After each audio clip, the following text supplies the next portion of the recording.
Bonjour à tous, bienvenue sur ma chaîne YouTube. Ça fait super plaisir de vous retrouver pour cette nouvelle vidéo, cette interview. Aujourd'hui, je suis avec Corentin et Sophie qui sont en direct de Queenstown en Nouvelle-Zélande.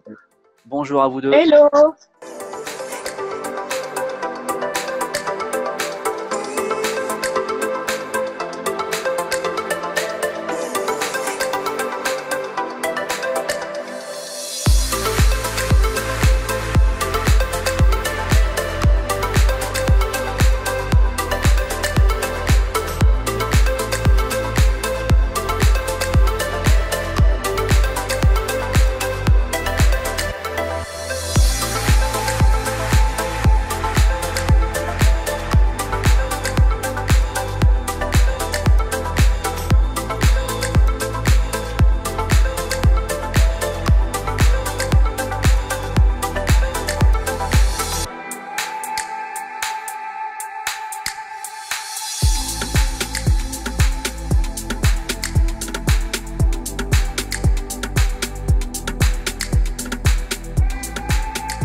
Bonjour. Salut!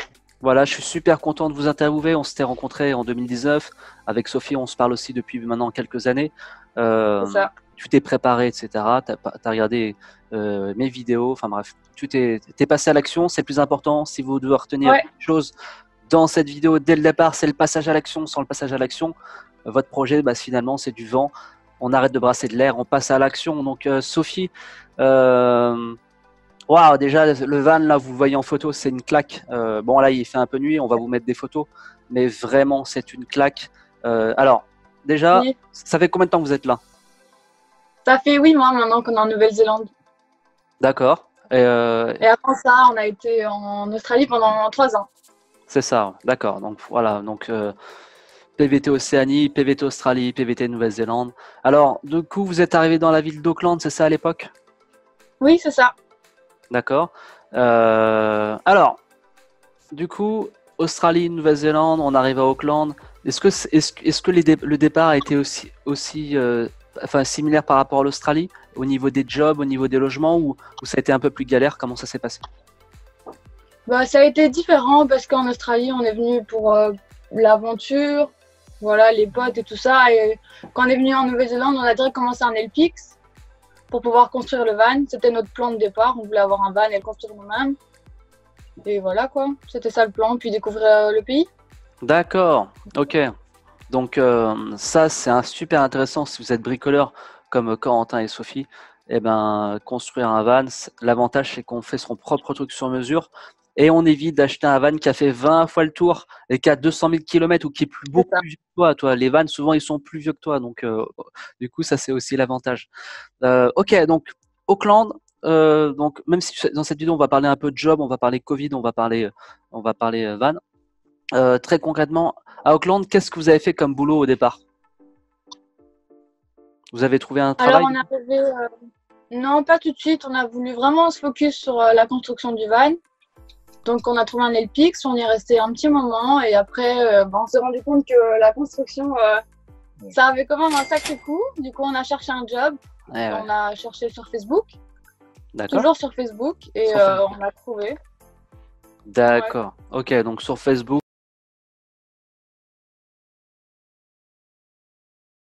On était à 15 minutes du centre-ville d'Auckland, du coup on a cherché le nom de la ville sur Facebook et on a trouvé comme ça, on a juste posté voilà, qu'on cherchait un job, lui en tant que paysagiste et moi en tant que barista. Et D'accord. le jour d'après, on avait les interviews et on commençait quoi. D'accord. Ok. Donc ça, c'est un. Après, vous avez un peu d'expérience en Australie dans ces domaines-là respectifs. C'est ça aussi. C'est ça. Et C'est ça. mais est-ce que vous pensez que dans vos domaines, sans expérience, c'est possible? Pour Corentin, c'est peut-être un peu plus technique pour lui. Ouais. Surtout avec l'anglais, c'est à mon avis comprendre ce qu'on te demande de. Enfin, ça va être Ouais, compliqué. après, moi, j'avais pas d'expérience quand je suis arrivé en Australie et à force, l'anglais, ça vient tout seul. Donc, ouais, je pense que même si tu n'as pas d'expérience, tu peux toujours tenter d'essayer de trouver un travail. D'accord. Ok. Donc Sophie qui a travaillé dans un café, donc en plein centre d'Auckland, c'est ça? Donc tu te souviens du café, non, à peu près? Le nom? Ouais. Ouais, c'était Park House. Voilà, le Park House, voilà, notez-le, on vous donne des clés dans ces vidéos, c'est super important. Et donc Corentin, lui, a travaillé en tant que paysagiste. Donc voilà, si vous êtes manuel, Ça, c'est le cas surtout pour Corentin qui a travaillé notamment dans la construction à Sydney, où voilà, quand on est un peu manuel, on a de l'or entre les mains, on n'a plus qu'à passer à l'action et on se fait pas mal de thunes. Ok, donc vous avez construit le van le week-end et en parallèle, donc vous avez ces jobs. Donc vous avez bossé en tout combien de temps? 4 mois, c'est ça, à Auckland? Ouais, c'est ça. 3 mois, 4 mois, c'est ça. Ouais. D'accord. Et ça va, les salaires, ça paye par rapport à l'Australie ou c'est peut-être un peu moins? C'est un peu moins qu'en Australie, c'est vrai. Mais je trouve que les patrons sont moins chiants et moins exigeants. C'est plus relax ici. Oh. Ouais. Qu'est-ce que tu en penses, Corentin? Moi, je pense que les salaires sont un petit peu différents. Après, je pense que ce qui peut faire la différence, c'est le fait que nous, on a eu de l'expérience en Australie. Donc, du coup, on savait qu'on pouvait demander plus que le salaire minimum, donc on avait déjà l'expérience. Mais après, les salaires, il faut dire que comparé à l'Australie, c'est bien plus élevé que l'Europe. Ouais. Alors que la Nouvelle-Zélande, si on compare avec le taux de change, on est à peu près au même niveau que l'Europe. D'accord. Ok. À peu près. Voilà, les salaires. Vrai, puis nous deux, on n'a pas hésité à négocier notre salaire. On n'était pas au minimum légal, quoi. D'accord. Ça, faut vraiment pas hésiter. Et au pire, t'as un refus et tu passes au suivant et voilà, quoi. C'est ça. Ouais. Ok. Donc, super conseil à appliquer. Ça, c'est vraiment oser. N'hésitez pas à négocier votre salaire si vous êtes en force de négociation, c'est-à-dire que vous avez un peu d'expérience. Je pense que le petit jeune qui a 18 ans, qui arrive en Australie, qui sait à peine dire hello ou qui dit goodbye, alors fallait dire hello, le mec, forcément, il va pas pouvoir bien négocier. Donc voilà, ça, premier conseil, on négocie son salaire. Ok, et vous avez trouvé un full-time ou pas au départ, ou c'était en casual? C'était Non, c'était un full-time. Full-time, voilà. Donc ça c'est intéressant. Et en fait, cette idée folle en parallèle de construire son propre, sa villa ambulante avec piscine à débordement et jacuzzi. Franchement, quand j'ai vu le van, je fais c'est quoi ce bordel? Il y a un trucage, il y a un montage, il y a du Photoshop. Et en fait, non, on est dedans. Regardez, bon là il fait nuit, mais c'est une claque. On va vous montrer en photo ou pourquoi pas mettre carrément la vidéo qu'ils ont publiée récemment sur leur chaîne directement dans la vidéo. N'hésitez pas d'ailleurs à vous abonner en bas de la vidéo. C'est voilà, concrètement. Moi, je suis en train de rédiger par exemple un guide sur l'Australie en ce moment. J'ai des amis qui m'ont aidé à faire un tuto. Mais vous avez franchement monté la gamme. C'est-à-dire que, voilà, les tutos. Moi, je suis pas du tout bricoleur, mais c'est des vannes qui sont plutôt simples, dédicaces à William ou à Kevin ou des gens qui rédigent en ce moment pour moi. Mais votre van, waouh, votre camion, c'est une claque au niveau de la couleur. Ouais, votre camion, il est vraiment bien. Enfin, il y a même au niveau de la déco, on voit que vous avez vraiment mis beaucoup d'énergie. En fait, quand on voit votre van, c'est vrai, c'est comme quand tu vois des fois certaines vidéos où certaines personnes disent waouh, ouais, ok, bon, allez, je me casse. Tu vois, c'est vraiment, déjà, c'est même pas, c'est une sorte de camion en fait que vous avez acheté. C'est ça, un petit camion, c'est ça. Mais au départ, on cherchait plutôt un grand van. Mais les prix, c'est abusé en Nouvelle-Zélande, en fait, pour le nombre de kilomètres et la vieillesse du véhicule, c'est abusé, quoi. Ouais. Du coup, on se dit, pourquoi pas acheter un truc un peu plus grand, comme un camion. On avait un seul critère, c'est qu'on voulait pouvoir avoir une cuisine intérieure et pouvoir être capable d'être debout et de cuisiner à l'intérieur. Waouh, d'accord, carrément, parce que souvent, la base, c'est que la cuisine, elle est à l'arrière du véhicule. On soulève le coffre et on a la petite kitchenette, qui est souvent très basique. En tout cas, ça a été pour moi le cas en Australie. Là, vous êtes monté de gamme directement avec la cuisine à l'intérieur. Wow. Donc, le camion, vous l'avez acheté à peu près combien en toute transparence? On l'a acheté $5 000. $5 000, néo-zélandais. D'accord, il avait combien de bornes à peu près? Il avait 240 000. D'accord. Donc le modèle précisément, si vous avez des conseils sur les modèles. C'est un Isuzu Elf. Après, c'est difficile à trouver ce genre de camion parce qu'il y en a très peu ici. D'accord. Mais l'avantage de ce camion, en fait, c'est un camion qui a servi énormément pour des transports commerciaux, en fait, transport de meubles et tout ça. Donc, en fait, il a jamais vraiment fait énormément de kilomètres en dehors on va dire, du réseau d'Auckland. D'accord. Donc, c'est pour ça que nous, on a choisi plutôt un véhicule commercial. On savait que ça n'avait pas été conduit par des backpackers dans des routes de montagne et tout ça, donc c'était l'avantage. Excellent. Donc, waouh. Donc, demain, moi, je veux construire mon van. Il y a tellement d'étapes. Donc là, j'ai regardé un peu les étapes pour construire un van. Il y a plein de, enfin, juste quelques trames, quelques conseils. Est-ce que toi, tu l'as vécu, donc est-ce que tu as quelques conseils, Corentin ou même Sophie, au niveau de l'aménagement, si demain je construis mon van? Bah déjà, avoir accès à YouTube, ça peut servir parce qu'il y a énormément de gens qui le font. Donc, avoir des tutos YouTube, ça nous a aidé. Enfin, moi, personnellement, il y a plein de choses que je savais pas faire. Même si je suis manuel, c'est pas des trucs qui, je veux dire, couper à la disqueuse dans la tôle pour faire une fenêtre. C'est un truc, tu y réfléchis à 2 fois quand tu as la disqueuse dans les mains et que tu vois que tu vas couper ton camion en 2. Wow. Donc, c'est des trucs, si t'as, voilà, faut voir les gens le faire et tu essaies de suivre et tu le fais. Et puis après, tu te trompes, on s'est trompé énormément, hein, mais tu te trompes, tu répares, tu refais et puis au bout d'un moment, tu y arrives, quoi. D'accord. Donc, ça a dû être un peu stressant. C'est sûr que, bon. J'étais pas bien quand je le regardais faire avec, avec sa disqueuse. Ouais, c'est un truc. Donc, t'as carrément percé dans. Enfin, ouais, c'est un truc de fou. T'as carrément fait un trou dans la tôle. Ça, on a le droit de faire ça. D'accord. On a fait 3 fenêtres, ouais. Sinon, on n'avait pas de lumière à l'intérieur, on était obligé de faire ça. D'accord. Wow. Et donc, du coup, bon, on va pas faire un tout dans cette vidéo, mais dans les grandes lignes, comment ça se passe? C'est-à-dire que t'as enlevé l'existant, je suppose, t'as nettoyé l'existant, c'est ça dans la première étape? Comment ça se passe? Ouais, alors nous on a enlevé tout ce qui était, toutes les planches qui étaient sur les côtés, qui étaient existantes, parce qu'en fait après il faut passer tous les câbles électriques, tout ça qui vont relier au panneau solaire, et puis faut surtout l'isoler, chose très très importante. Isoler son véhicule parce que surtout en Nouvelle-Zélande Ouais. où il fait très froid l'hiver, on avait intérêt donc voilà, faut l'isoler. Donc pour ça que la plupart des véhicules enlèvent tout parce qu'il faut isoler le camion avant de le faire. Puis dès que tu veux faire une ouverture, tu es obligé de tout démonter pour pouvoir accéder directement au véhicule, quoi. D'accord. Donc l'isolation, surtout comme l'a dit Corentin, la Nouvelle-Zélande, voilà, la pire nuit que j'ai passée de ma vie, c'était justement à Milford Sound où il faisait 1 degré dans une tente. Franchement, prenez du bon matériel de camping et surtout prenez un bon van, enfin isolez votre van parce que les nuits sont fraîches, surtout actuellement où ils sont à Queenstown au mois de mai. Enfin, fin avril, ça va cailler. Je pense que ça caille déjà, hein, c'est la réalité. Ça caille déjà, ouais. Et, On a déjà de la neige. il y a déjà de la neige, donc voilà. Alors l'isolation, ça se passe comment? C'est en laine de verre, c'est ça, non? C'est ce que nous on a choisi. Nous, on a utilisé de la laine de verre, ouais. Donc après, c'est classique, hein, comme dans tous les vannes, c'est simple. Il suffit juste de mettre la laine de verre contre les parois du camion et de remettre des planches par-dessus pour pouvoir aménager l'intérieur. Et l'important de ça, c'est que d'une, ça isole bien le van et de deux, c'est également pour tout ce qui est condensation. Vu qu'il fait plus chaud dans le van qu'à l'extérieur, on n'a pas de condensation qui vient se déposer, donc des gouttelettes plein le plafond et tout ça. D'accord, ça c'est un conseil en or de la part de Corentin. Au niveau, bah ouais, d'accord. Donc ça c'est super. Très bien. Alors, isolation, après construction. Alors, comment ça se passe? Tu t'es allé chez un magasin en particulier, non? Ou comment tu as fait pour acheter les matériaux, par exemple?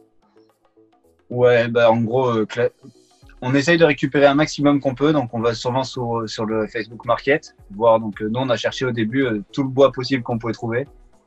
Donc, on a récupéré énormément de bois.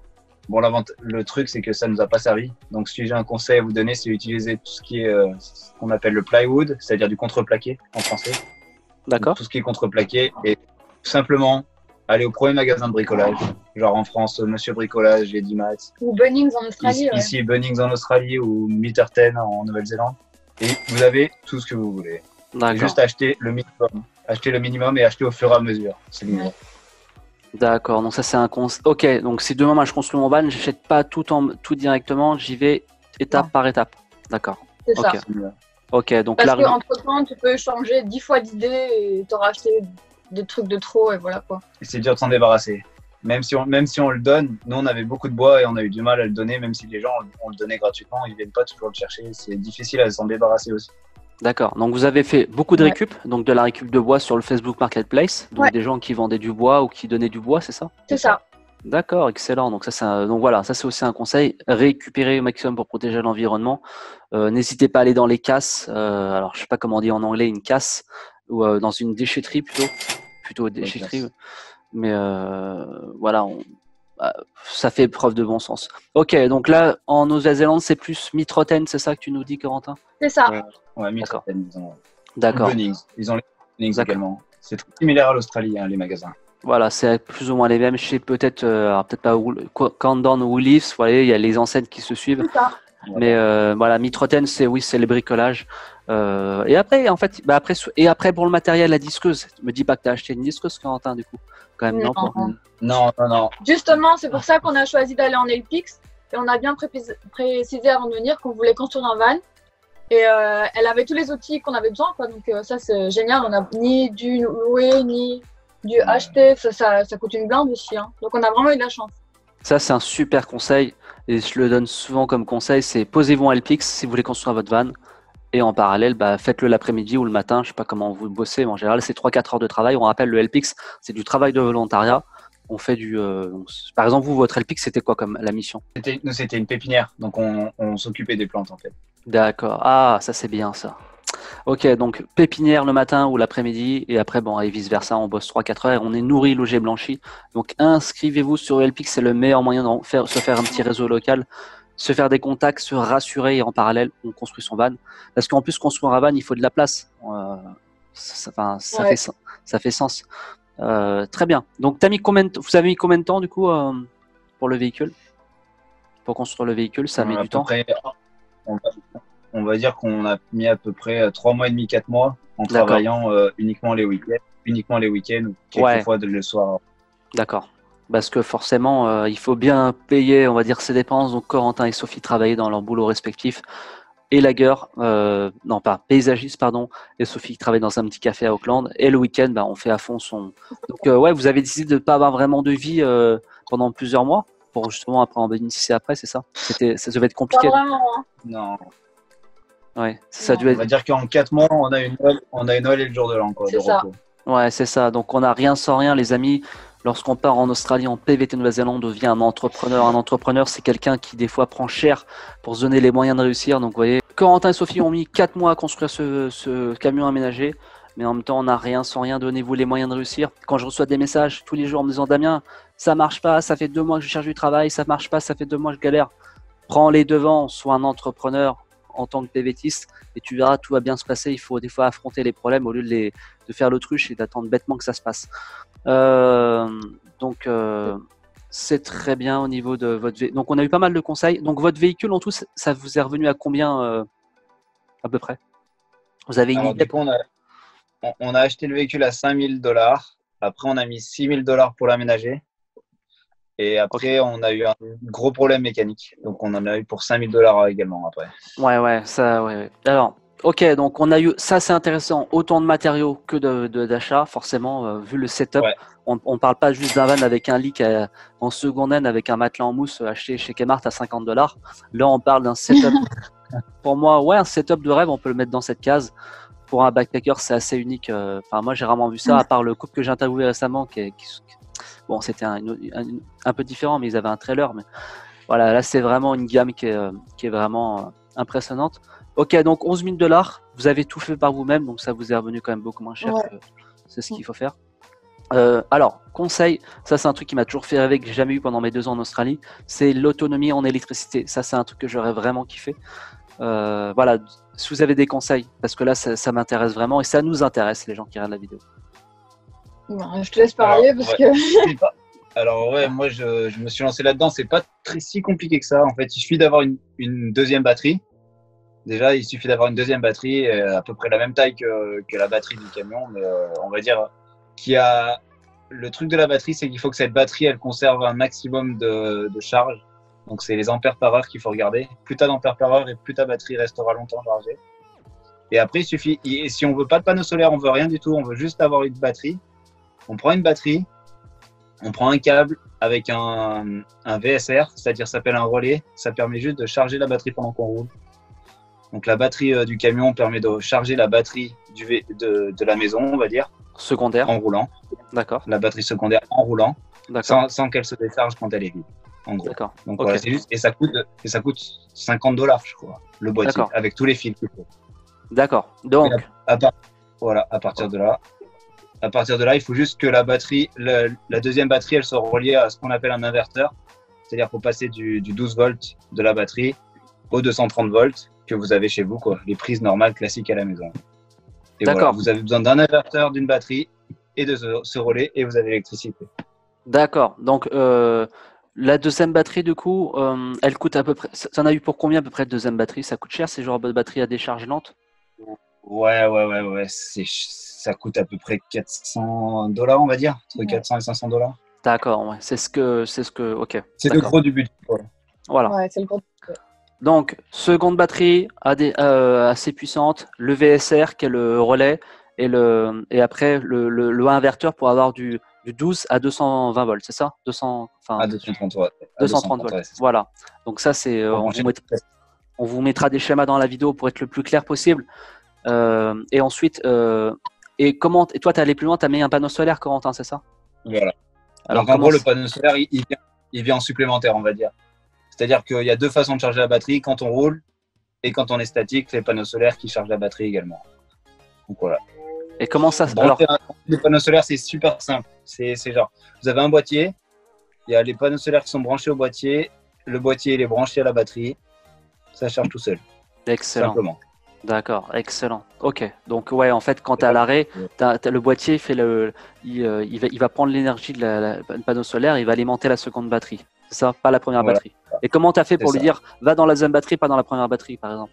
Parce que c'est un truc de fou. Et ben en fait, c'est juste que en fait, vu que le relais, en fait, la première batterie, la batterie du camion, elle est connectée que au relais en fait. Et le relais, il l'empêche de décharger l'autre batterie. C'est tout, c'est le relais qui fait tout en fait. D'accord. Donc important le relais. Ok. Et panneau solaire, on part sur du combien de watts à peu près? Là, nous on a 320 watts, mais c'est vraiment suffisant. Nous on a une grosse consommation électrique. Ah, mais d'accord. Pour un petit van, il suffit d'avoir on va dire 100, 120, 130, ça suffit. Forcément. Pour charger un téléphone et un ordinateur et un téléphone, ça suffit. Voilà, donc si ça c'est bien pratique, ça évite d'aller à la librairie, comme on dit, d'aller chez McDonald's, de perdre du temps et d'être un peu un roumain, quoi. Au moins on est run and gun, on cherche on cherche les appareils. Si on veut faire ces vidéos comme ça, on est prêt pour le lendemain matin, son ordinateur, et ça c'est plus qu'un confort, c'est vraiment un rêve. Franchement, l'électricité, si il y a une chose à retenir en road trip, c'est vraiment l'autonomie globalement, dont l'électricité, qui est vraiment importante parce que ça évite d'aller dans les campings, d'aller dans les libraries, comme on dit. Et franchement, ça c'est super pratique parce que tu peux faire tes recherches de job, tu peux écrire ton article dans ton van, tu peux faire ta vidéo. Bref, tu peux regarder même la télé. Apparemment, il y a une télé derrière, c'est un truc de dingue. Ouais. C'est ça. Waouh, d'accord. Donc vous avez les chaînes carrément de la Nouvelle-Zélande? Non, on l'utilise uniquement pour Netflix et les trucs comme ça. D'accord. Dessus. Vous n'avez pas l'antenne télé dessus direct? Non, ça nous intéressait pas en fait. On regarde pas vraiment la télé du coup. Non, c'est ça. Ouais. Mais bon, ok, c'est une sorte de moniteur, ok, un grand écran pour regarder les films. D'accord. C'est ça. C'est simplement un écran. Wow. Mais moi, quand j'ai vu un écran comme ça dans un van, je fais, waouh, c'est quoi ce bordel? D'accord. Ok. Ouais, est-ce que c'est rare, hein, franchement, en général, tu as ton petit netbook ou ton ordi, mais là, d'avoir carrément une petite télé, c'est un truc de dingue. Même si, bien sûr, la télé, c'est pas le plus important, surtout en road trip. Mais on est bien content, on va pas se cacher quand. Là, c'est clair, avec le confinement, on est bien content. Hein. Voilà, surtout en période de Covid-19 ou en temps de pluie, parce que quand tu es en véhicule, des fois, c'est très limité quand il pleut, quand il fait mauvais temps. Donc, on est bien content d'avoir son propre véhicule, enfin, d'avoir sa propre télé ou son écran pour passer un peu le temps, surtout qu'on a l'électricité. Du coup, en fait, vous avez économisé pas mal, enfin, vous avez pas mal dépensé, mais en fait, vous en économisez beaucoup parce que ça vous évite de payer des campings, du coup, vu que vous avez l'autonomie. Ça, c'est super intéressant. Ok. Et là, donc là, par exemple, vous êtes posé actuellement où, en fait? Dans un camping, dehors, à la rue, dans la rue? Non, alors en fait, quand on a su qu'il y allait avoir le confinement, j'ai directement posté un truc toujours sur Facebook de la ville de Queenstown pour demander soit un logement, soit un bout de jardin dans lequel on pourrait juste se poser pendant un mois. C'est ça. Et on a trouvé cette gentille famille qui nous fait payer rien du tout en fait. Ils nous donnent le Wi-Fi et l'accès à l'eau illimité et gratuitement. Donc c'est vraiment top. Ça, c'est un super conseil de la part de Sophie. Donc n'hésitez pas, si vous regardez cette vidéo, vous êtes un peu encore, vous êtes dans des campings ou peut-être que vous payez enfin voilà, vous galérez sur les routes parce qu'on vous chasse des rest areas, parce que je pense que c'est comme en Australie, on n'a pas le droit d'aller dans les rest areas. Non.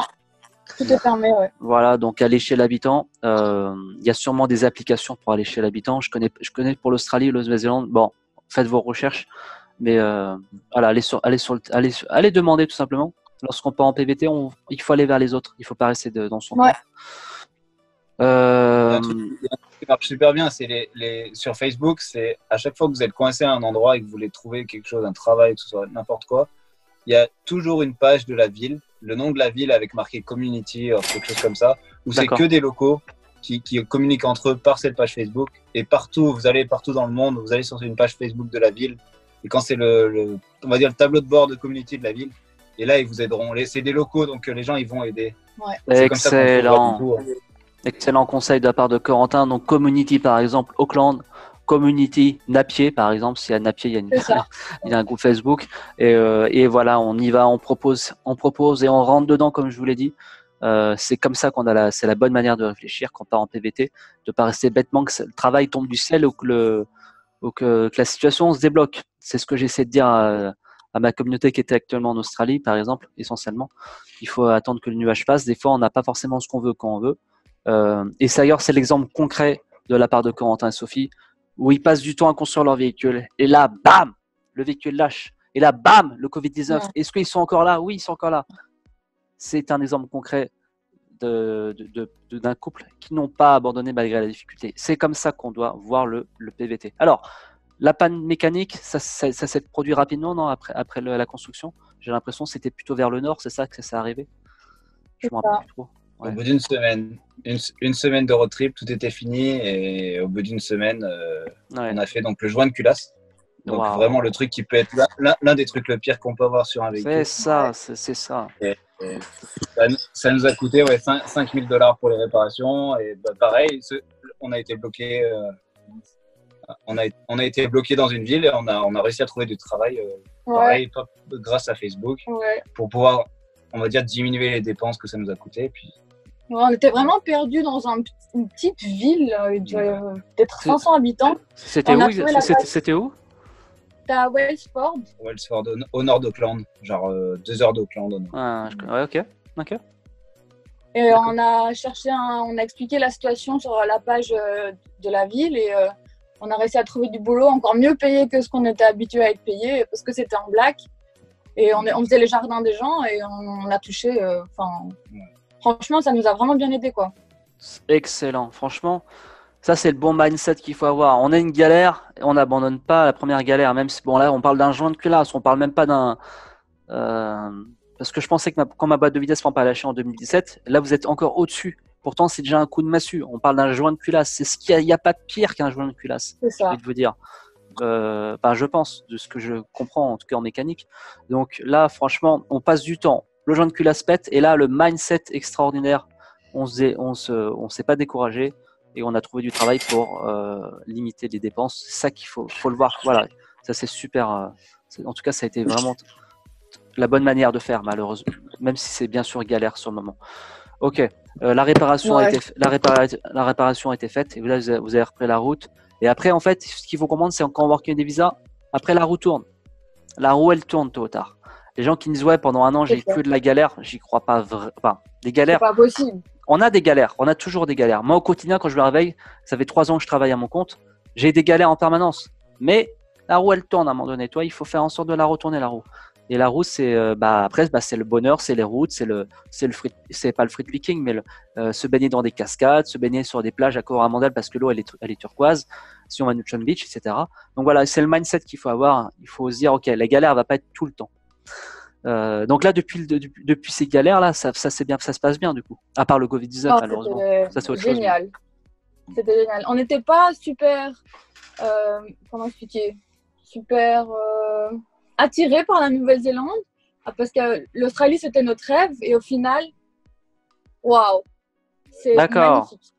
Ok. C'est au-delà de du peu qu'on avait aspiré, quoi. C'est vraiment, c'est magnifique. Voilà, excellent. Donc c'est vrai que quand on a fait 2 ans en Australie, 3 ans en Australie, c'est un des premiers voyages, gros coup de cœur. On arrive en Nouvelle-Zélande, du coup on se dit ouais bon ok, je conduisais une Porsche, là tu me proposes peut-être une Peugeot. Bon, pourquoi pas, on va essayer finalement ça roule bien, ok. Donc, franchement, c'est vraiment top. Voilà. Après, les deux pays sont très différents, c'est ça qui est intéressant. Ouais. On va chercher plutôt la nature, le côté nature, je pense tout simplement. Il n'y a pas besoin de passer par 4 chemins. l'Australie, ça va plutôt être des routes infinies qu'on trouvera jamais en Nouvelle-Zélande, une faune extraordinaire qu'on n'aura pas en Nouvelle-Zélande. On va chercher deux choses différentes. Je dis souvent, le poivre et le sel d'un côté, on assaisonne et ça fait un super plat. Ok, donc le bilan était très bon. Est-ce que vous avez un endroit coup de cœur en Nouvelle-Zélande du coup, les amis? Moi, je dirais personnellement le lac Pukaki. D'accord. Ok, Ouais, C'est magnifique. c'est vrai qu'il est d'une couleur. On a l'impression qu'ils ont mis un bordel à l'intérieur. On a l'impression de ne pas y croire. T'as beau l'avoir vu 100 fois sur Instagram, une fois que t'es face à ce lac, tu te dis c'est pas possible d'avoir quelque chose d'aussi beau dans la nature en fait. C'est ça. Ouais, je pense que tu as tout résumé. Il n'y a pas besoin d'en dire plus. On a l'impression de ne pas y croire. Un peu comme le lac Tekapo, pareil, est une claque aussi ce lac.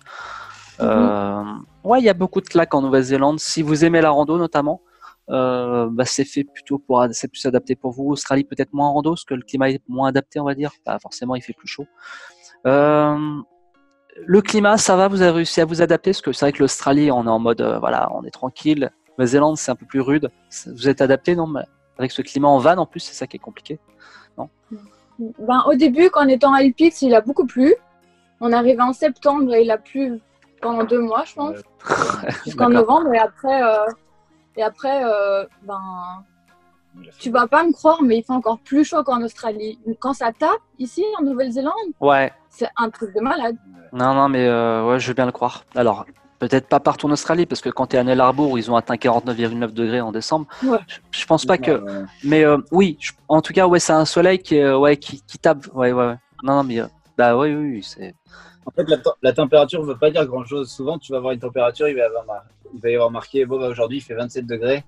Mais en fait, si tu es en plein soleil et que tu sois en train de travailler ou n'importe quoi, tu as l'impression qu'il fait 35 ou 38. Vraiment, honnêtement, c'est pas les mêmes températures, c'est pas la même chose. Mais genre, ici, quand il fait chaud, il fait vraiment chaud. Ils ont un trou encore plus gros au-dessus de la couche d'ozone ici. D'accord, ok, je ne savais pas. En Australie, donc, je savais qu'ils étaient affectés par rapport. Ok. Donc, ils sont plus proches des pôles, en fait, c'est pour ça. Ils sont plus proches du pôle sud que l'Australie, et c'est pour ça qu'aussi, comme tout, l'environnement, le soleil tape plus, le réchauffement climatique est touché aussi ici, comme partout. Voilà, c'est ça. Donc, au nord un peu plus clément, au sud un peu plus. Ouais, c'est un peu l'Écosse. Hein. Quand on traverse la partie West Coast de la Nouvelle-Zélande du Sud, notamment, on se croirait un peu en Écosse. Enfin, moi, ça m'a le ressenti que j'ai eu, même si je suis jamais allé en Écosse. C'est très humide, il y a peu de soleil. Et contrairement au nord, où à Auckland, là, il fait quand même beau quasiment toute l'année. Donc, on a deux climats on a deux climats différents. C'est clair. Ouais, franchement, là où vous êtes actuellement, c'est plutôt peut-être un froid sec avec la neige, le soleil. En tout cas, voilà. Donc là, vous êtes à Queenstown, c'est connu mondialement, hein, c'est pour les stations pour le ski, voilà. C'est une ville qui est extraordinaire. Hein, quand on fait la rando, je vous invite à aller faire la petite rando pour arriver jusqu'au télésiège en haut là. Et après, on a une super vue dégagée. Franchement, Queenstown, c'est une claque. Voilà, vous avez décidé de travailler à Queenstown ou c'est plus en mode vacances? Mais on a vraiment envie de finir le road trip en fait, on peut pas lâcher l'affaire et après, quitte à travailler jusqu'à la fin du visa, mais là on veut vraiment finir le road trip.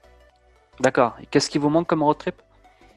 Le sud de l'île du Sud. D'accord, l'île du Sud, d'accord, donc les 4 lignes, tout ça, hein, vraiment aller au bout du truc. D'accord, apparemment ça a l'air vraiment très sauvage. J'ai été un peu comme vous, moi je me suis arrêté à Queenstown, je suis pas allé au bout de l'extrême du 4 lignes, mais apparemment c'est à faire. Très bien. Au niveau du budget, le coût de la vie de Nouvelle-Zélande, similaire à l'Australie, c'est-à-dire pas donné ou pareil, moins cher? Un peu plus cher quand même. Un peu plus cher. L'essence est plus chère, la bouffe est plus chère. Après, tout est plus cher. Les forfaits téléphoniques sont le double de l'Australie. Ouais. D'accord. Et non, tout est un peu plus cher quand même. Après, c'est une île beaucoup plus petite, donc aussi voilà, c'est peut-être pour ça que. C'est ça fait peut-être un peu comme la Calédo, on importe beaucoup de choses, il y a des taxes, etc. Donc forcément, une île, sur une île de toute façon, tout est plus cher, c'est ça qu'il faut retenir en général. C'est ça. Il y a moins d'habitants, donc il y a peut-être plus d'imports, plus de taxes. Je me souviens mon premier caddie en 2017 quand je suis allé en Nouvelle-Zélande, j'en ai eu pour 200 balles, je crois. Ouais, ça, quand on fait les courses, ça. Ben bon, en France, c'est pas donné non plus, hein, ou en Belgique. Hein, la bouffe, c'est pareil. C'est surtout quand on fait le taux de change. Hein, on a un taux de change qui est vraiment exécrable aujourd'hui dans l'autre sens. Donc, Ouais. par contre, le téléphone, c'est vrai que c'est pas donné. Vous êtes chez quel opérateur d'ailleurs? Chez Vodafone. Vodafone, ça marche bien en road trip, ça va? Vous êtes, vous le... Ah oui, il n'y a pas de souci. Hein. Ouais, ça marche partout. Ouais. D'accord. Donc on le répète, on prend une carte prépayée, on le met dans son téléphone et on a du forfait. Et voilà. Donc après, ben, on achète au fur et à mesure. Donc vous avez combien de data par exemple? Ça a dû évoluer, je pense, par rapport à quand j'étais là-bas. Alors nous, on a choisi de prendre un abonnement Internet illimité. Oh, d'accord. Abonnement Internet illimité, d'accord. C'est Corentin qui a la carte SIM dans son téléphone et moi, j'ai le droit d'avoir accès à son Internet. On fait le partage de connexion. En fait, ça nous revient moins cher que de prendre 2 forfaits téléphoniques. Et ça, c'est marrant, ça, l'illimité. Alors là, tu vois, faut vraiment rester à la page parce que tout évolue très vite. Hein. Et là, l'illimité, je savais pas que ça existait en tout cas. Voilà, en tout cas. Non, parce que c'est vrai. Hein, avant, il y avait quelques datas, bon, peut-être 15 gigas. Maintenant, illimité, je savais pas que c'était encore. Bah, c'est bien en tout cas. Ça vous revient à combien à peu près, du coup, l'illimité? 80. Ouais, 75 dollars néo-zélandais. D'accord. Par mois. Donc c'est un budget. Ouais. C'est un budget. C'est vraiment un budget. C'est un budget. Là, on parle de confort. Ils sont 2, donc déjà on divise par 2. Ouais. Ils peuvent se le permettre parce qu'en ce moment, en plus, il y a le Covid-19, donc on peut regarder aussi sa série Netflix ou Amazon Prime si on veut cumuler les deux. Voilà, donc ça c'est pas mal. Donc bon, il faut, voilà, c'est pas donné à tout le monde. Après, ils ont bossé dur, donc ils ont eu de l'argent de côté. Voilà, on n'a rien sans rien, donc c'est un confort, voilà, c'est un petit confort. Alors, est-ce que votre véhicule il est self-content, il est en autonomie du coup? Oui. Oui. Ok, ça c'est super important. Ceux qui regardent cette vidéo, on vous le répète, autonomie ou pas d'autonomie, sans l'autonomie, on va être limité dans les aires de repos. Est-ce que vous nous le confirmez? Ah oui, c'est clair. D'accord. Donc, comment vous avez eu votre label? Ça a été compliqué à obtenir le label? Non, en fait, il faut qu'il y ait un toilette portable. Il faut qu'il y ait à peu près, je crois, c'est 20 litres d'eau par en gros, le minimum, c'est un bidon de 25 litres d'eau usée et un bidon de 25 litres d'eau propre. D'accord. Voilà, il faut ça. Qu'est-ce qu'il faut d'autre? Et après, ouais, c'est le tonneau. Je crois que c'est ça, hein. Il y a pas un robinet avec un évier. Un robinet, c'est ça. Ça peut être très basique, hein. Ça peut être une petite pompe à main avec. Ouais, c'est ça, c'est assez simple. Hein. C'est vraiment très basique, mais c'est le minimum à avoir. Après, il faut passer sa certification. Ça coûte environ 100 $. Le gars, il check que tout va bien. Si ça va pas, il vous dit faut changer ça, faut changer ça. Il vous dit exactement où acheter les pièces et quoi faire. Vous le faites, vous avez la certification et vous êtes tranquille pendant 4 ans. 4 ans, ouais. D'accord, donc voilà. Et donc à Auckland, il y a un centre agréé là-bas. Je sais qu'il y a un centre. Il y en a. Est-ce qu'il y en a partout? Il y en a partout. D'accord. Oui, okay. D'accord. Ça, j'étais pas sûr. Ok. Donc là, c'est très bien. Donc voilà, self-content, super important les amis, surtout sur du long terme, parce qu'en Nouvelle-Zélande, on protège l'environnement, parce que des eaux usées, c'est un peu galère. Enfin voilà, ça va gâcher l'environnement. Donc voilà, un minimum. Et du coup, pour trouver une aire de repos, comment on fait? Vous avez une astuce? C'est la même chose qu'en Australie. Il y a Wikicamp ou Campermate. Et là, tu vas voir quand tu vas faire ta recherche et que tu es self-contained, et quand tu vas faire la recherche et que tu n'es pas self-contained, il y a une énorme différence. Ok. Donc, voilà. Donc, télécharger les applications, c'est un super conseil. Donc, Wikicamp New Zealand. Moi, personnellement, c'est mon coup de cœur. Je trouve que l'application est beaucoup plus ergonomique. On peut créer des filtres. Ok, elle est payante. Les 10 $, c'est quoi? C'est rien du tout. Oh, ça vaut le coup. Hein. Donc, moi, Campermate, je ne suis pas du tout fan. Je préfère vous le dire directement si vous ne pouvez pas perdre votre temps. Enfin, moi, c'est mon avis. Après, voilà, je vous en prie. J'ai avalé un moustique. Et depuis tout à l'heure, je le voyais rôder, il est arrivé dans la bouche. Bon, c'est pas grave, attends, je vais le. C'est pas terrible, hein. Bon, c'est l'aléa du direct, comme on dit. Je sais pas ce qu'il faut là en plus. Bon, c'est l'humidité. Ok. Bon, on a abordé pas mal de sujets. On a le budget, les jobs, le road trip. Le confinement d'ailleurs, on peut en parler rapidement. Là, vous êtes bloqué actuellement en Nouvelle-Zélande. Alors, qu'est-ce qu'on fait quand on est confiné en Nouvelle-Zélande? On regarde beaucoup Netflix. Ouais, on joue aux cartes, On apprend des tours de magie. Ah, ça, c'était une de mes passions pendant plus de 2-3 ans. J'ai même fait des spectacles. Sérieux, j'adore Ouais. la magie. Ah, j'aime trop, trop, trop. les tours de cartes, les trucs. Ouais, non, j'adore. Vraiment. J'ai une mallette Ah, entière j'adore chez la moi. magie Ah aussi. ouais. Je faisais même des tours de magie quand Oh, c'est j'étais en génial. stage de fin d'études et tout. Ouais, c'était. Bah, la magie, c'est vrai que c'est Oh, trop bien. cool. Ouais. Bon, après, ça fait pas mal de temps que je n'ai pas pratiqué, mais c'est vrai qu'en tout cas, l'avantage pour moi, le confinement, il faut essayer d'en tirer quelque chose d'un profit. Vous voyez, moi, par exemple, j'ai écrit mon livre sur l'Australie. Ouais. Vous pouvez vous former si vous voulez monter votre blog, mais vraiment monter un truc de A à Z, monter son site WordPress, former à la vidéo, lire des bouquins de développement personnel, lire des bouquins de finance. Il y a toujours, moi, les gens qui disent ouais, je m'ennuie. Je dis mais comment tu peux t'ennuyer? T'as tellement de choses à faire.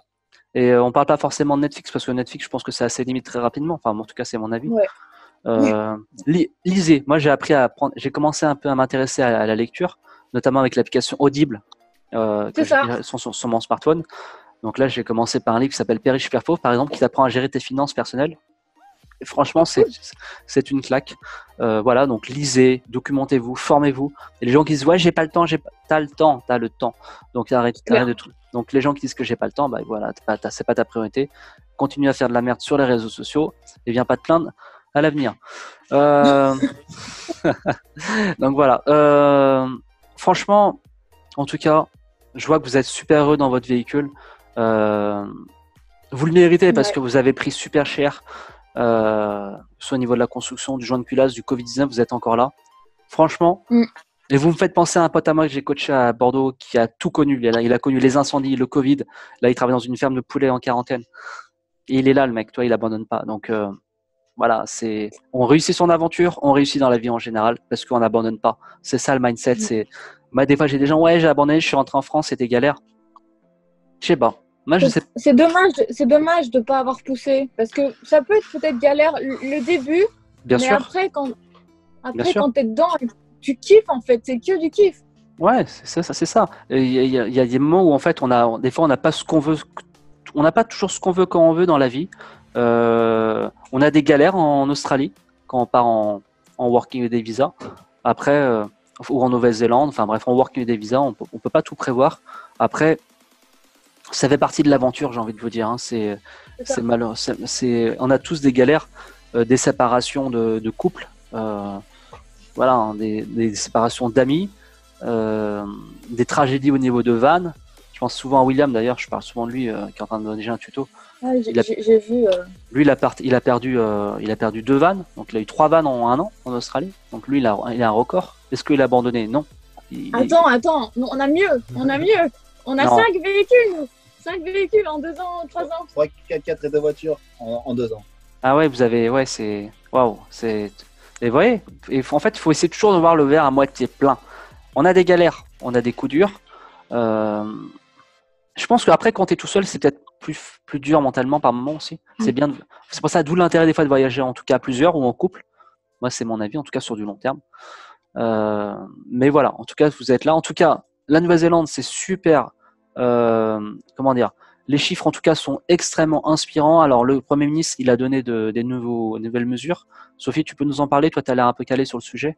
Ouais. Alors, la Première ministre, hier, elle a fait un discours. Alors, elle a dit qu'on allait rester encore au niveau 4 pendant 1 semaine. D'accord. Et qu'après, on allait passer au niveau 3 pendant 2 semaines. Et que le 11 mai, on aura la réponse si on a le droit de revoyager ou pas. Excellent. En tout cas, les nouvelles sont excellentes de la part de Sophie. Et elles sont surtout excellentes sur la part des chiffres. On parle de 13 morts depuis le départ. On parle surtout donc de très peu de cas infectés. On parle de 1400 infectés. Là, je suis en train de regarder le graphique. Je vous mettrai directement dans la vidéo. Le Daily New Case ne fait que baisser. Par exemple, hier, il n'y a eu que 9 nouvelles infections. Les Active Cases, il n'y en a que 454 qui sont infectés à l'heure où je vous parle en Nouvelle-Zélande. Le nombre des décès, on est à 12, donc ce qui est assez faible. Pour vous donner un ordre d'idée, il y a combien d'habitants de Nouvelle-Zélande déjà? Je crois qu'il y a 10 millions d'habitants, c'est ça? 4 millions, 4,5 millions. 4,5 millions.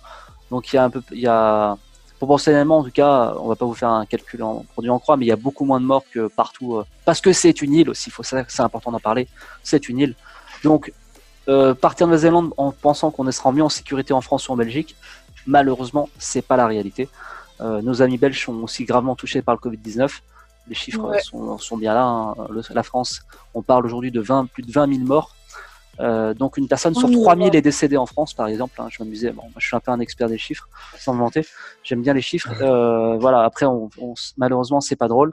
En tout cas, voilà, il faut rester vigilant. Voilà, comme a dit Sophie, c'est dommage d'abandonner alors qu'on ne sait pas trop combien de temps ça va durer. Vous voyez nous, en France, on sait que ça va s'arrêter bientôt, mais je pense que voilà, c'était une question de temps, de confinement, et que pour moi, au bout d'un mois, ça commence à... Ça fait combien de temps que vous êtes confinés là, les amis? Voilà, ça fait un mois. Un mois, ouais. Ouais, ça... Et du coup, pendant un mois, on n'a pas eu le droit de voyager, de sortir, tout ça, c'était...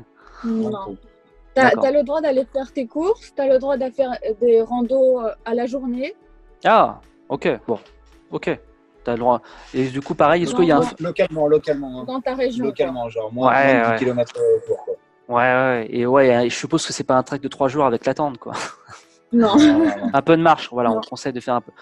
T'as le droit de bouger à vélo, t'as le droit de marcher, t'as le droit. Mais t'as le droit de faire ça qu'avec les gens avec qui t'es confiné.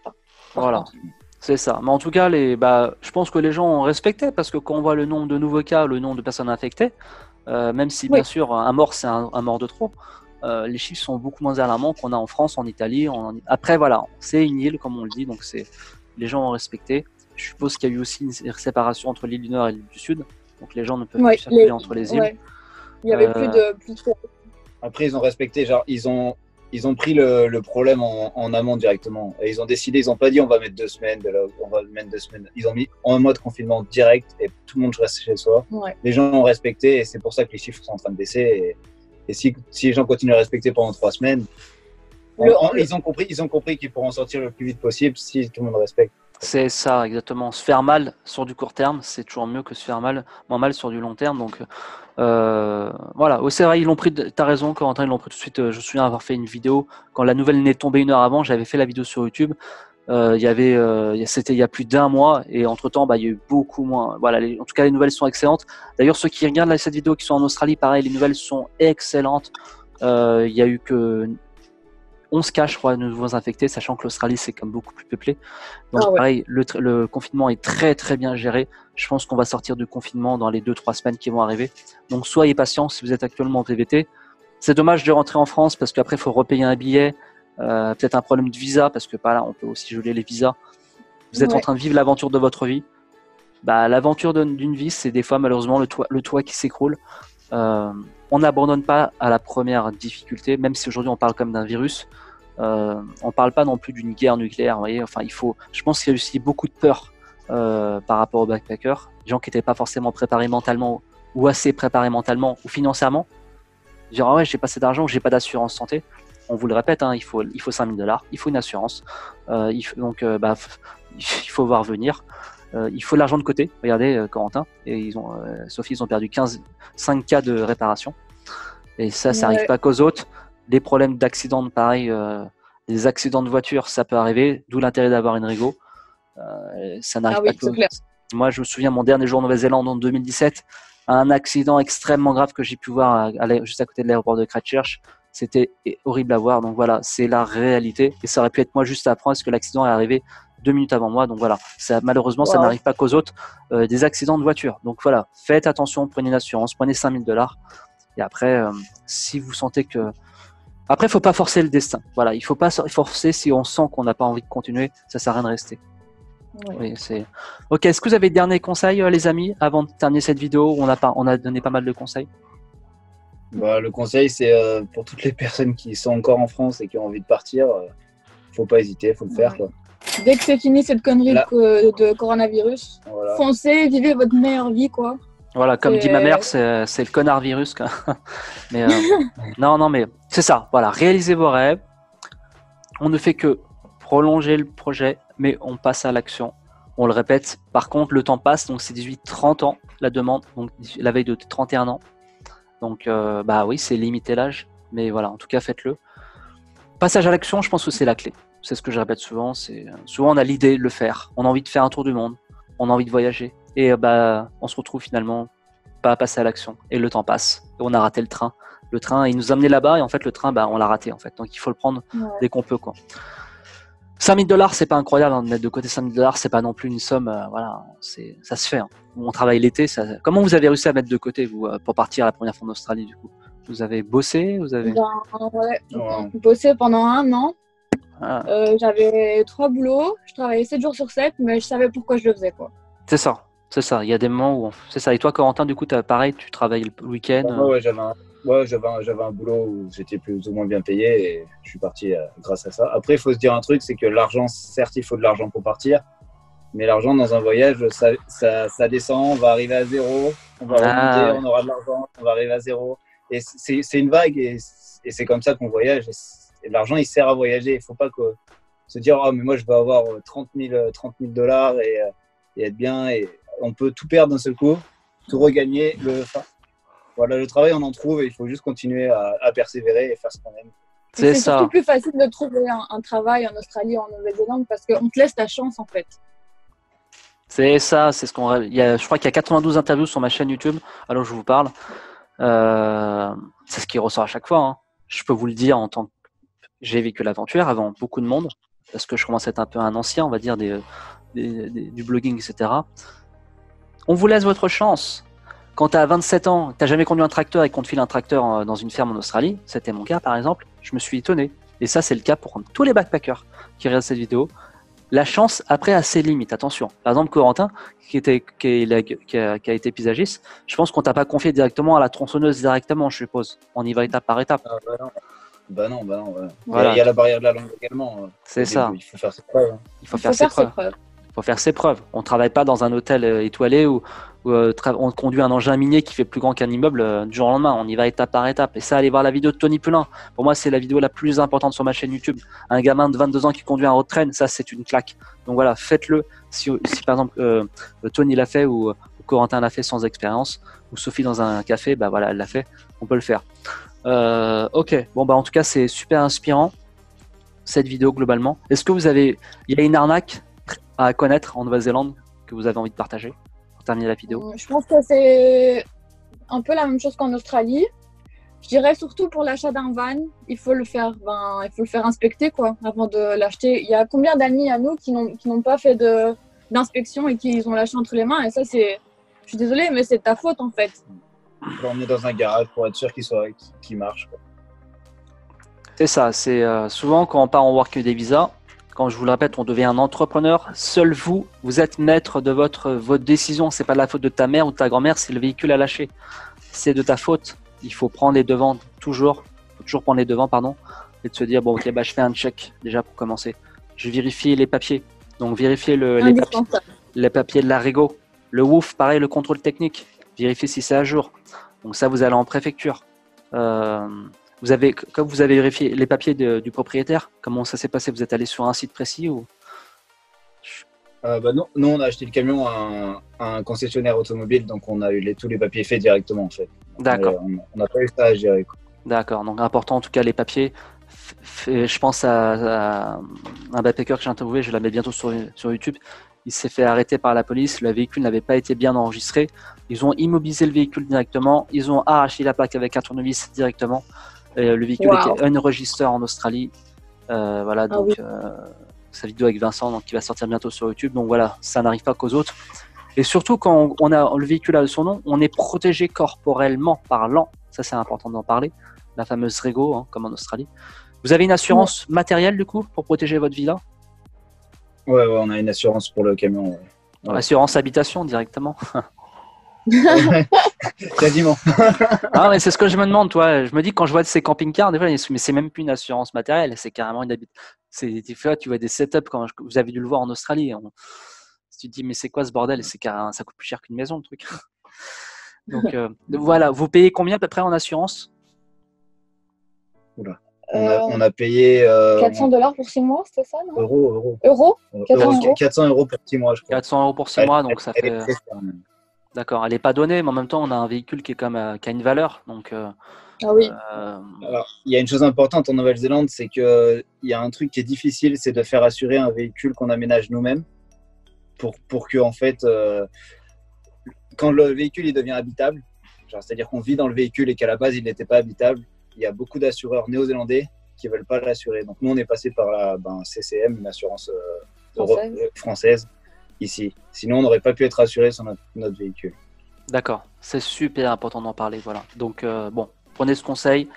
En tout cas, prenez une assurance matérielle. Ça n'arrive pas qu'aux autres les accidents. Les routes en Nouvelle-Zélande, elles sont cauchemardesques, surtout là où vous vous trouvez à Queenstown, où c'est un véritable cauchemar, notamment entre Wanaka et Queenstown. On est comme ça sur les routes pendant des 2 heures. Ouais, elles sont dures. Conduire en Nouvelle-Zélande, c'est pas évident, surtout sur l'île du Sud. Vraiment, vers Mongkok, tout ça, c'est super technique dans les chemins, surtout avec un gros camion. On peut malheureusement, voilà, on peut. Moi, ce qui m'a toujours choqué en Nouvelle-Zélande, c'est que des fois, t'as pas la ligne continue, alors que t'as un énorme virage. Tu te dis, ok, bah, je comprends pas la logique des locaux là. Ouais, c'est vrai, c'est dangereux. Mais bien sûr, des fois, tu vois, ok, il y a pas de ligne continue. Ok, bon bah, je peux y aller, mais en fait, je vois rien en fait. Et donc, j'arrive pas à comprendre. Ouais, donc prenez assurance dans tous les cas. Santé pour vous, matériel et l'Arego et le WOOF qui est l'assurance du véhicule. On vous le répète, hein, c'est un contrôle technique à faire aussi lorsqu'il y a un changement de propriétaire. Et pour faire le changement de propriétaire, on n'a plus qu'à aller à la poste, hein, c'est bien ça? On ne s'est même pas renseigné, mais. Ah ok, parce que vous êtes passé par le, ouais, ok, parce que vous êtes passé par le concessionnaire. Voilà, en fait, tout simplement pour faire le changement de propriétaire, ça passe par la poste. C'est pas plus bête que ça. Il faut aller à la poste directement et on paye un timbre. Alors que bon, vous c'est un concessionnaire, c'est un peu différent. Donc ça peut faire sens. Oui, il est fait pour nous. Et du coup, le concessionnaire, vous le recommandez ou pas? Ah oui, totalement. Il s'appelle comment le concessionnaire du coup?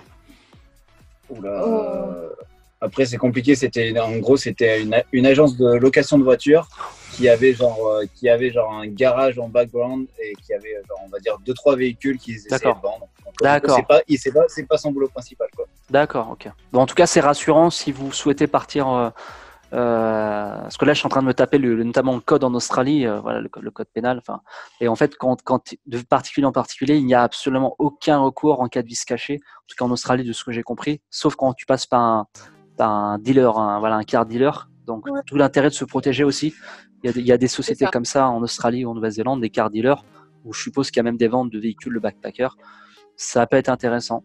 Toujours pareil, comme a dit Sophie, faites un contrôle technique. Vous achetez pas une paire de chaussures. Vous voyez, vous achetez un véhicule qui coûte plusieurs milliers de dollars. Donc, ça vaut le coup d'investir un petit peu plus pour un contrôle technique. Ouais, c'est clair. Et que tu voudrais garder dans le long terme aussi. Donc,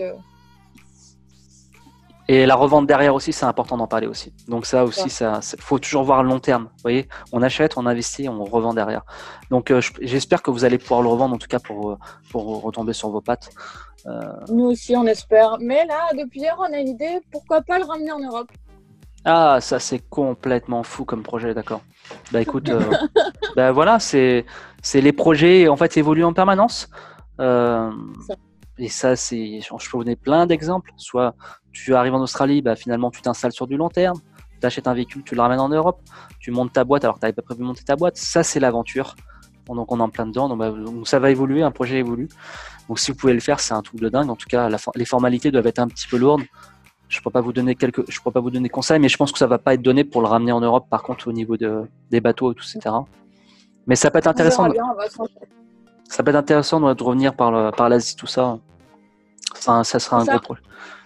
C'est sûr que maintenant, vu que vous l'avez maintenant, autant l'amortir autant d'aller au bout en fait, d'aller au bout du véhicule. Donc pourquoi pas. Des fois, on commence petit et après on voit plus grand, quoi. C'est ça. Ça peut être intéressant. Donc tenez-moi en cours. De toute façon, je suivrai bien sûr vos aventures. Les aventures de Sophie, les aventures de Corentin. Sophie, c'est Lighthouse, bien sûr, c'est Lighthouse qu'elle l'adore. Mais c'est bien, il faut avoir une. C'est marrant, toi, que tu as un intérêt pour les Lighthouse, mais on a tous des fois des trucs comme ça. Ma mère, par exemple, c'est les moulins, toi. Genre, il y a des moulins, mais en fait, je m'en balance. Ah, ça se rapproche, c'est beau. Ouais, beau aussi, hein. Et alors, Corentin, comment tu gères la crise avec ces Lighthouse? Parce que tu dois en avoir marre, non? Ouais, ça va. Après, l'avantage des Lighthouse, c'est qu'à chaque fois qu'il y a un Lighthouse, il y a une belle vue. Donc, en général, ça vaut le coup d'y aller. D'accord. Mais il y a des fois, elle m'a fait marcher plus de 4 heures en Australie pour aller voir un Lighthouse. Ah. Au final, il n'était pas beau. Donc, ouais, il faut, quand on voyage en couple, des fois, il faut savoir faire des concessions. En tout cas, un jour, Sophie, j'ai écrit un livre sur les Lighthouse. tu seras la bonne personne. Ah oui, c'est clair. Ou un article sur les lighthouse. Voilà. Ok, donc les amis, en tout cas, merci pour cette vidéo complète. On a parlé de construction de vannes, de job, d'arnaque, de boulot. Bref, pour moi, cette vidéo elle est extrêmement riche. Il faut vraiment, n'hésitez pas à la partager sur les réseaux sociaux si vous avez vu cette vidéo, les amis. Voilà, on mettra tous les liens utiles en bas de la vidéo si vous avez des liens à me donner. Et voilà, ce qu'il faut retenir, c'est réaliser vos rêves. Donc maintenant, en ce moment, bien sûr, c'est compliqué, mais ça ne fait que reporter votre projet. Donc à mon avis, d'ici septembre, j'espère que ça va réouvrir. On espère en tout cas. Voilà. Bon, à bientôt les amis en tout cas. Et bonne fin de TVT, bonne fin de Working Holiday Visa du coup. Merci.